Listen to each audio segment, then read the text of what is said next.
Hi everyone, welcome to Inquest IS. Very good evening to all of you guys. I hope I am audible to you perfectly. Just let me know in the comment section. तो आज हम लोग एक नया chapter start कर रहे हैं using the Indian polity with the mind map की हेल्प से. जितना जल्दी हो सके हम लोग पूरी लक्ष्मीकांत को कवर अप कर देंगे. एंड ये जो सीरीज है वो आने वाले प्रीलिम्स 22 के लिए बहुत ही ज़्यादा जो है वो इम्पॉर्टेंट होने वाली है. तो आप सब के लिए बहुत इम्पॉर्टेंट है ये सीरीज़. मैं इसको बहुत शॉर्ट वीडियोस में कवर अप कर रही हूँ ताकि ये जितना ज़्यादा हो सके आपको रिमाइंड रह सके और जो इम्पोर्टेंट हाईलाइट है अपने इंडियन पॉलिटी की वो सबको लर्न रह सके. ठीक है, तो बिना किसी देरी के लेट्स स्टार्ट द सेशन. और पहला आज का जो अपना चैप्टर है that is the salient features of the constitution. कल तक हम लोगों ने कवर अप किया कि कैसे हमें आज़ादी मिली, कौन कौन से एक्ट मिले, पूरा हिस्टोरिकल बैकग्राउंड हम लोगों ने कर लिया. 1946 में कॉन्स्टिट्यूएंट असेंबली बनाई गई जिसको हिंदी में आप लोग संवैधानिक सभा के नाम से जानते हो. ठीक है, इसी संविधान को बनाने के लिए करीबन 2 साल 11 महीने और 18 दिन जो है वो लगे. अब देखते हैं कि क्या क्या चीज हमारे जो मतलब इंडियंस थे जो भी उसमें थे पॉलिटिक्स में, क्या क्या चीज उन्होंने इस समय में लिखी वो हम लोग फिलहाल के लिए बात कर लेते हैं. ठीक है, एक पहली चीज मैं आपको बताती हूँ कि आप चलिए लीव करते हैं. हमारा जो संविधान है वो स्टार्ट किया गया एक प्रीएम्बल्स की रूप से. बहुत लोगों ने प्रीएम्बल के बारे में कहा कि भाई जैसे इंडेक्स होता है ना, आपकी बुक का इंट्रो होता है, इंडेक्स होता है, वैसे ही प्रीएम्बल भी है. बहुत लोगों ने इसको कुछ कहा कि समरी है या बहुत सब कुछ अलग अलग विचार सबके सामने आए. प्रीएम्बल एक ऐसा इंडेक्स या एक ऐसी चीज है, एक ऐसा लेखा है जिसके अंदर अपने संविधान के अंदर जो भी चीज है ना उसके आइडियल्स, उसके ऑब्जेक्टिव जो हम अपने देश में लाना चाहते हैं और संविधान के जो बेसिक प्रिंसिपल है ना वो हमने प्रीएम्बल में रखे हुए हैं. Salient feature of the constitution, चाहे वो हमें डायरेक्टली चाहे वो इनडायरेक्टली इसके ऑब्जेक्टिव से मिलते हैं जो कि आपको प्रीएम्बल के रूप में भी दिखाई दे जाएंगे. हमारे संविधान ने अडॉप्ट किए बेस्ट एवर जो फीचर्स थे पूरे वर्ल्ड के 60 देशों के जो संविधान ने 60 देशों के 60 कंट्रियों का संविधान को हमने पढ़ा. और उसके बाद जो जो हमें इंडिया जैसी कंट्री जो कि एक डेमोक्रेटिक कंट्री है जहाँ पे इतने सारे धर्म के लोग रहते हैं, जहाँ पे जो डाइवर्सिटी है वो इतनी हाई लेवल की है और ऊपर से हम लोग डेवलपिंग भी है, इस तरीके की कंट्री के लिए जो जो चीजें हमें चाहिए थी हमने 60 देशों के संविधान में से उठा ली. कईयों ने इसकी आलोचना की, भाई तुम तो चोरी कर रहे हो. ठीक है, लेकिन वो चीज क्या थी, एक हम अपने देश के अकॉर्डिंग ले रहे थे. अब हम अगर यूपीएससी की प्रिपरेशन कर रहे हैं तब भी ये कहते हैं ना, सुनो सबकी करो अपने मन की. सुनिए सबकी, लेकिन आपके ऊपर क्या सेट बैठता है आप अकॉर्डिंगली करिए. और ये बात सही भी है. ठीक है, सुन लीजिए सबकी, गौर मत करो ना. जो चीज़ आपको लगता है कि हाँ भाई ये बंदा ठीक बोल गया, चाहे जान ऐसे ही बोल गया और निकल गई मुंह से, लेकिन अडॉप्ट कर लो. हमारे संविधान ने भी कुछ बेस्ट एवर जो फीचर्स थे उस चीज़ को अडॉप्ट किया. तो वो ही फीचर्स हम लोग पढ़ने वाले हैं. हम लोगों ने लगभग हर एक संविधान से कुछ ना कुछ तो ज़रूर उठाया है, किसी को खाली हाथ नहीं भेजा हमने. कॉन्स्टिट्यूशन में बहुत सारे फीचर्स हैं जो कि दूसरे कंट्रियों के संविधान से हमारों को अलग करते हैं. फीचर्स कुछ इस तरीके से हैं जैसे कि भाई हमारा एक तो लेंथी बहुत है, बहुत बड़ा है, बहुत बड़ा संविधान है. इसमें करीबन 395 आर्टिकल्स हैं ओरिजिनली. ओरिजिनल की बात करूँ, अमेंडमेंट से नहीं. 395 आपके आर्टिकल्स हैं जो कि अलग अलग 22 पार्ट में बटे हुए हैं. ठीक है, इतने सारे इसमें शेड्यूल्स हैं, 465 इसमें आर्टिकल्स हैं, बहुत सी और चीज़ें हैं, मतलब बाद में अमेंड करके 465 ये बन गए. ठीक है, बड़ा क्यों है ये, इतना लेंथी क्यों है? क्योंकि हमारा जो ज्योग्राफिकल एरिया है ना वो भी बहुत बड़ा है. इंडिया का ज्योग्राफिकल की वजह से है, इंडिया के हिस्टोरिकल फैक्टर्स की वजह से हमें उन चीज़ों को साथ लेके चलना है, उस वजह से बड़ा है. सेंटर और स्टेट के लिए सिंगल कॉन्स्टिट्यूशन है इसलिए बड़ा है, अलग अलग नहीं है. हमारे यहाँ पे पूरे देश में एक ही संविधान है. यहाँ पे संवैधानिक की लीगल ह्यूमैनिटीज का डोमिनेंस करने की वजह से ये बड़ा है. और दूसरी चीज रिटन है, बकायदा लिखा हुआ है। हम कहते हैं ना भाई दिखा कहाँ लिखा हुआ है, दिखा देते हैं, संविधान लिखा हुआ है भाई, किताब है एक बड़ी अच्छी, right.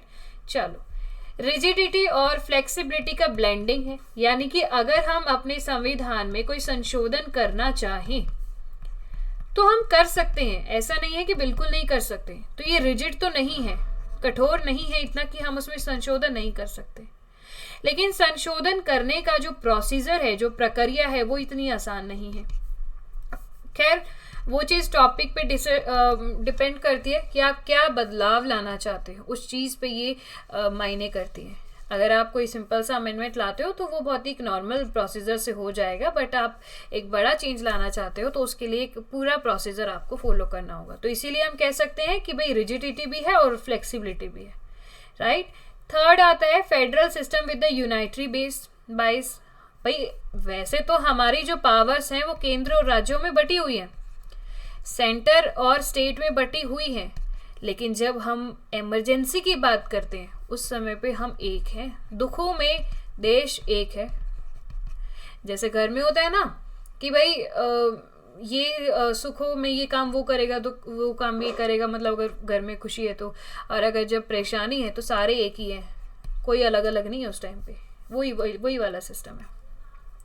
Parliamentary form of government, इसके ऊपर तो बकायदा पूरी डिटेल आगे बाद में करेंगे। पार्लियामेंट्री सोवरेनिटी है, जुडिशियल की सुप्रीमेसी है, यानी कि हमारे यहाँ पे सबसे सुप्रीम बॉडी कौन है जो डिसीजन लेती है, वो है पार्लियामेंट। लेकिन पार्लियामेंट अगर कुछ गलत करती है, संविधान के खिलाफ चलती है, ऐसा कुछ करती है, तो उसके लिए जुडिशियल है, तो हम जुडिशरी को भी सुप्रीम मानते हैं।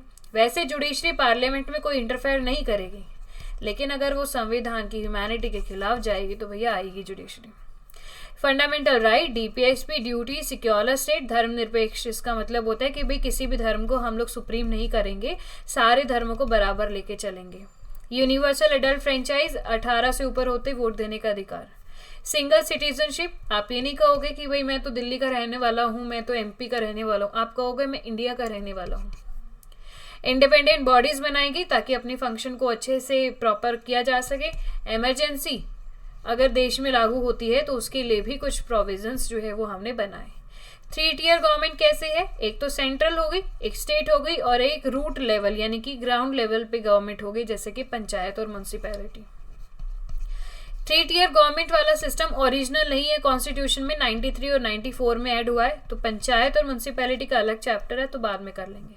और कुछ कोऑपरेटिव सोसाइटी यानी कि सहकारी समितियां बनाई गई, तो वो भी चीज़ है जो हम आगे करने वाले हैं, ठीक है। तो मैंने एक सारा आपको सारे फीचर्स का दे दिया। अब अगर आप डिटेल में करना चाहें तो आप इसे कर सकते हो। फेडरल सिस्टम विद यूनाइटरी बाइस का मतलब क्या है कि हमारे संविधान ने वैसे तो कहा है कि हम फेडरल हैं। फेडरल का मतलब होता है कि शेयरिंग या division of power, division of powers, हमारे बीच में पावर्स का बंटवारा हो गया सेंटर में और स्टेट में। कुछ अधिकार केंद्र को दे दिए गए, कुछ अधिकार राज्य को दे दिए गए, लेकिन बहुत सी जगह पे ये चीज़ एक यूनिटरी भी बना दी गई, जैसे इमरजेंसी के टाइम हो गया या वैसे दूसरी टाइम पे, इसीलिए हम लोग यूनिटरी भी हैं। इंडियन कॉन्स्टिट्यूशन ने लार्ज नंबर ऑफ यूनिटरी और नॉन फेडरल फीचर रखे हैं, जैसे कि भाई अगर स्टेट कुछ गलत करता है तो सेंटर के पास अधिकार है उसको फटकार लगाने का। पूरे देश के लिए संविधान एक ही बनाए हैं, रूल्स एंड लॉज एक ही बनाए हैं, अलग से राज्य नहीं बना सकता।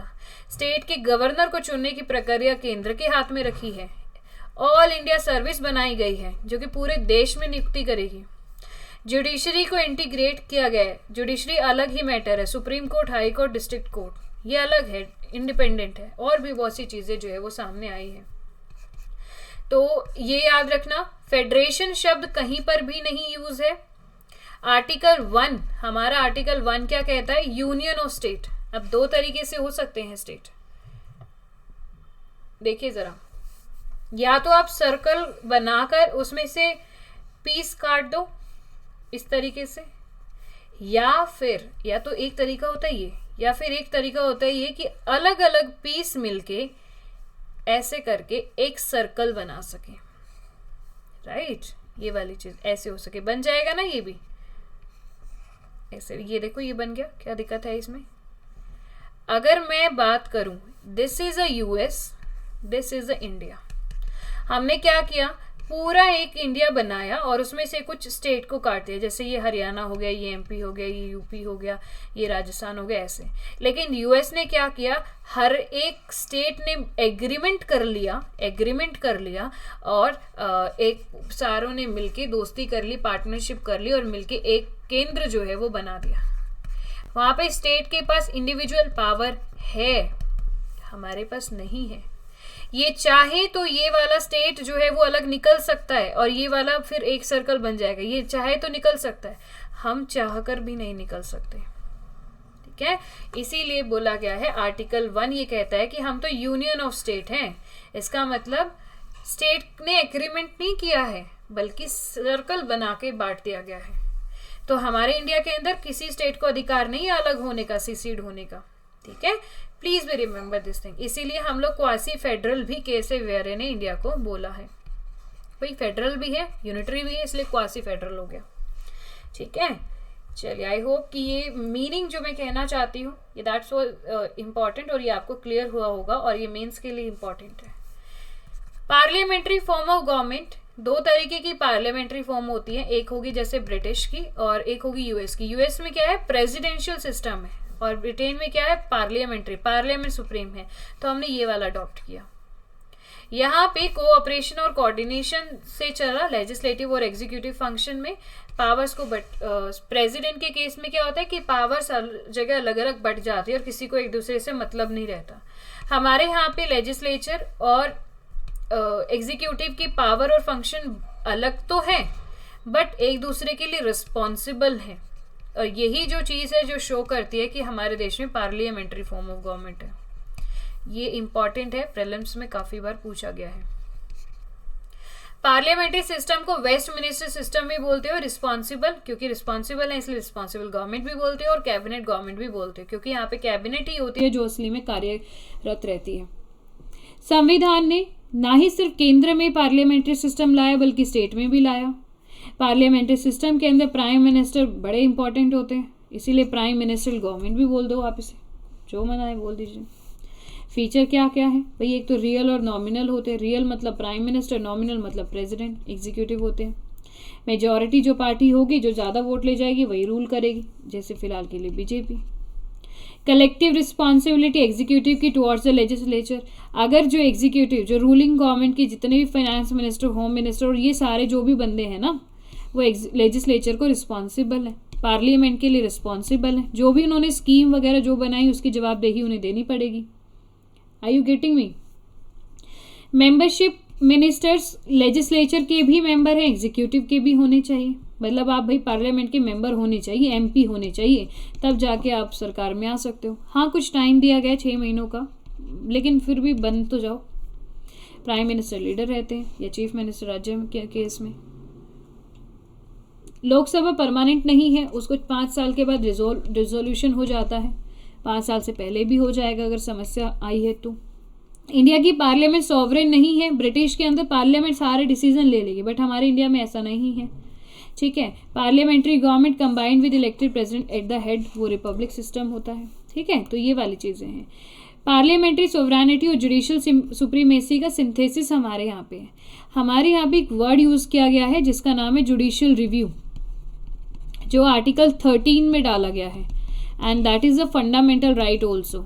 इसके अंदर क्या किया गया कि भाई पार्लियामेंट अगर कानून बनाती है, इफ़ इट मेक लॉ, तो चलने दो, कोई दिक्कत नहीं है। लेकिन अगर ये अगेंस्ट हो संविधान के या फंडामेंटल राइट के या बेसिक स्ट्रक्चर के या कोई और बात है, अगर गलत है तो जुडिशरी आके पार्लियामेंट में बोल सकते हैं भैया क्या कर रहे हो, और वो जुडिशियल रिव्यू के इस्तेमाल करते हुए पार्लियामेंट के डिसीजन को पढ़ सकती है और उसको वैनिश भी कर सकते हैं, उस पर स्टे लगा सकते हैं, ठीक है। हालांकि वैसे नॉर्मल बातों में जुडिशरी इंटरफेयर नहीं करता भाई, जब इम्पोर्टेंट होगा तब तो करेगा ही। अमेरिका के अंदर ड्यू प्रोसेस ऑफ लॉ किया गया है और हमारे यहाँ पे process establish by law adopt किया गया है, ठीक है। सुप्रीम कोर्ट डिक्लेयर कर सकते हैं पार्लियामेंट्री लॉ को अनकॉन्स्टिट्यूशन, बताया ना मैंने, अगर वो फंडामेंटल राइट के खिलाफ है, अगर वो संविधान के खिलाफ है, तो जुडिशियल रिव्यू को यूज़ करते हुए सुप्रीम कोर्ट, मैं बार बार बोल रही हूँ, सुप्रीम कोर्ट डिक्लेयर कर सकते हैं पार्लियामेंट्री लॉ को असंवैधानिक। यहाँ पे हाई कोर्ट नहीं लिखा हुआ, याद रखना। हालांकि पावर्स होती हैं, वो जुडिशियल रिव्यू को यूज़ कर सकते हैं, बट थोड़ी सी दिक्कतें फिर भी रहेंगी यहाँ पे देखने को। एक और नई चीज़ लाई गई है रूल ऑफ लॉ, आर्टिकल 14 के तहत ये भी चीज़ शामिल है। और आर्टिकल 14 आपको पता है फंडामेंटल राइट है, ठीक है। पीपल रूल किए जाते कानून के द्वारा, ना कि मैन के द्वारा, यानी कि बाकायदा कानून की किताबें बनाई गई हैं और उसके द्वारा डिसीजन लिए जाते हैं, ना कि कोई एक बंदा बिठा दिया भाई जो तुम्हारा जैसा तुम्हारा मूड है आज तुम डिसीजन ले लो, ऐसा चीज़ नहीं है। Law is a sovereign in democracy, ठीक है। Give me a moment guys, 1 minute आप पढ़ो इसे।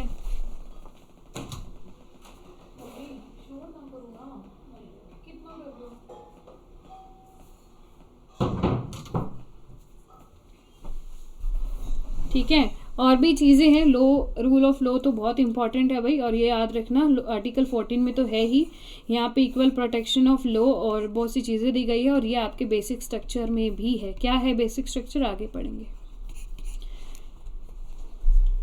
इसके बाद इंटीग्रेटेड और इंडिपेंडेंट जुडिशरी। सुप्रीम कोर्ट के जज की अगर नियुक्ति करानी है, अगर आप लोग सुप्रीम कोर्ट के जज की अपॉइंटमेंट कर रहे हो, तो आपको इसके लिए पार्लियामेंट का इंटरफेयर नहीं होता एक तरीके से। हालांकि प्रेसिडेंट चुनाव नहीं, प्रेसिडेंट अपॉइंट करते हैं, और अपॉइंट ऐसे ही नहीं किया जाता, बाकायदा पूरा डिसीजन जो है वो जुडिशरी अपने आप ले चुकी है, बस आके उस दिन आके शपथ दिलाने का कार्य प्रेसिडेंट को सौंपा जाता है। And be remember the word here, the president is not a part of the parliament, president is not a part of the parliament.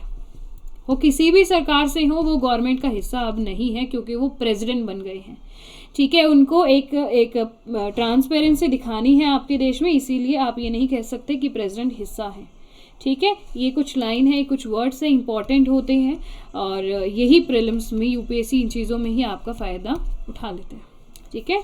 India के पास एक सिंगल इंटीग्रेटेड जुडिशियल सिस्टम है, टॉप मोस्ट सुप्रीम कोर्ट, फिर high court, फिर district court, इस तरीके से होता है। अगर आपको न्याय मिला नहीं है डिस्ट्रिक्ट में, you can go to the Supreme Court, then also you can go to the Supreme Court. Directly भी जा सकते हो, बट कुछ केसेस में। तो इंडिया कॉन्स्टिट्यूशन ने जुडिशरी को इंडिपेंडेंट रखा है, एग्जीक्यूटिव और लेजिस्लेचर के इन्फ्लुएंस से दूर रखा है, उनका कोई प्रभाव तुम पे नहीं पड़ने वाला, ठीक है। चलो, इंडिपेंडेंट बॉडी बना दी गई ताकि आपके फंक्शन प्रॉपरली हो सके। इंडिया के संविधान ने ना ही लेजिस्लेटिव, एग्जीक्यूटिव और जुडिशियल ऑर्गन दिए, बल्कि आपको कुछ दूसरी इंडिपेंडेंट बॉडी भी दे दी गई, जैसे यूपीएससी के लिए दी है ना, ये दी है, वही आपका बहुत इंपॉर्टेंट चीज़ है। ये थे आप लोगों के सैलिएंट फीचर्स गाइस। नेक्स्ट जो चैप्टर अपना रहेगा उसमें हम लोग प्रीएम्बल के बारे में बात करने वाले हैं, and preamble is very very important polity का हिस्सा है। तो भैया आपको ये चीज़ बहुत अच्छे से जो है कवर अप करनी है।